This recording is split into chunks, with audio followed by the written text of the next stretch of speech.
ये लो बेटा तुम्हारे 10 रुपए। अरे अम्मा, मैंने कब 10 रुपए दिए तुमको? बेटा तुम्हें याद नहीं, लेकिन कल मैं तुमसे सामान लेके गई थी। 70 रुपए का सामान था, मैंने 100 रुपये दिए।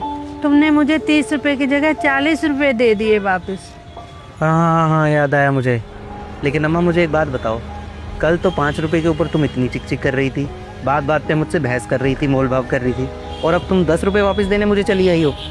बेटा मोल भाव करना तो मेरा हक है ना, और वैसे भी 5 रुपए मेरे लिए बहुत बड़ी चीज़ है। और कभी कभी तो 10 रुपए बचाने के चक्कर में मैं पैदल घर जाती हूँ। लेकिन बेटा मोल भाव करने के बाद कम पैसे देना तो बहुत बड़ा पाप है ना। अरे अम्मा, तुमने थोड़ी मुझे कम पैसे दिए थे, तुमने तो पैसे पूरे दिए थे ना। वो तो मैंने गलती से तुमको पैसे ज़्यादा वापस कर दिए।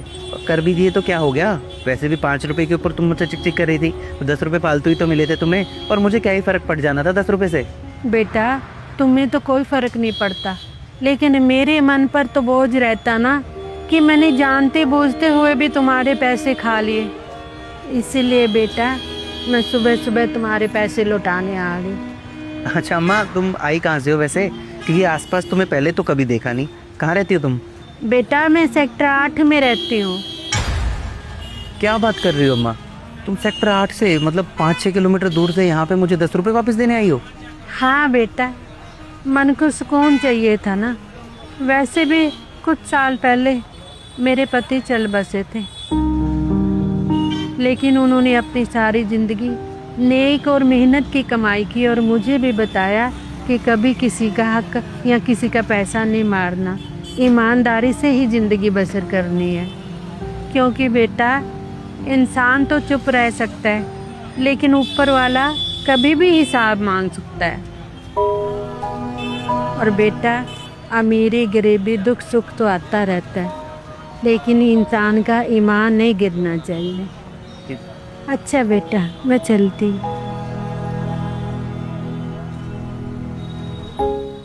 इंसान तो चुप रह सकता है, लेकिन ऊपर वाला कभी भी हिसाब मांग सकता है। नितेश, दुकान का ध्यान रख, मैं अभी आता हूँ। नमस्कार सेठ जी। अरे नमस्कार सिंह साहब, आज सुबह सुबह इतनी जल्दी मेरे घर पे?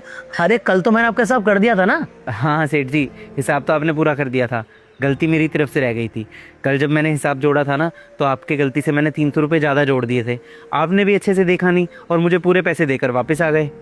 तो बस इसीलिए मैं आपको ये आपके 300 रुपये वापस करने आया था।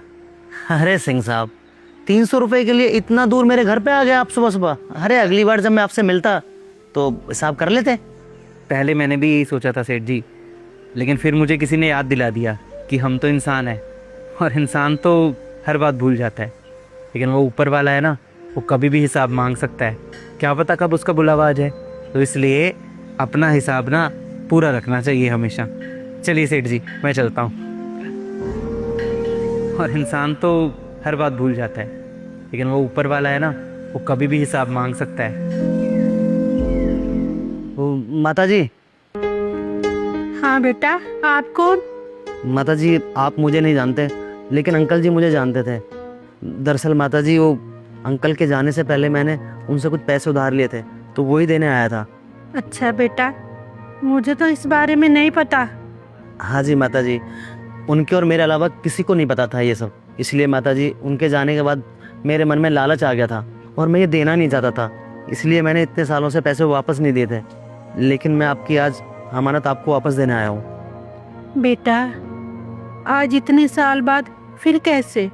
वो माता जी, आज ना किसी ने मेरी आंखें खोल दी और मुझे याद दिला दिया कि इंसान भले ही भूल जाए, लेकिन ऊपर वाला कभी कुछ नहीं भूलता, और वो कभी भी हिसाब मांग सकता है। इसलिए मैं अपना हिसाब बराबर करने आया हूँ। बेटा ये तो बहुत सारे पैसे हैं। हाँ माता जी, मैंने उनसे 50,000 रुपये लिए थे, लेकिन इतने सालों की ब्याज जुड़ के ना इतने पैसे बन गए उनके। इसलिए ये पैसे आप ही की अमानत है माता जी। बेटा तुमने ईमानदारी दिखाई, खुश रहो। ठीक है माता जी, मैं चलता हूँ। सच कहते हैं कुछ लोग, अच्छाई लौट कर जरूर आती है।